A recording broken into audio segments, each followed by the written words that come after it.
změn právě na ofenzivní linii a Karezinsky určitě je jedním z důvodů, proč Vysočina začala hrát lépe a tohle to je přihrávka na Petra Čermáka a další touchdown.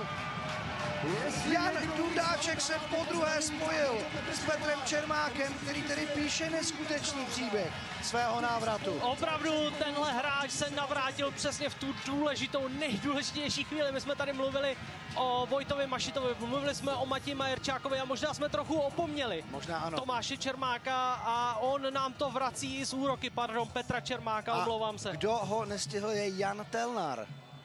Tak to je. Jan Telnar prohrál ten běžecký souboj s Petrem Čermákem. Velice zajímavá situace tedy a Gladiators se ujímají vedení 14-7. Protože Petr Kodým prokopává extra point a Gladiators se tedy znovu dostávají do vedení v tomto zápase. Tak Petr Čermák jako takový žolík, kterého Matěj Večes vytáhl do tohoto zápasu. No a Petr Čermák má v tuto chvíli 2 zachycené pasy, což by nebylo zas tak zásadní, ale 76 yardů a oba 2 touchdowny. Tak to je opravdu, pokud Dundáček vytočí číslo 15, je z toho touchdown.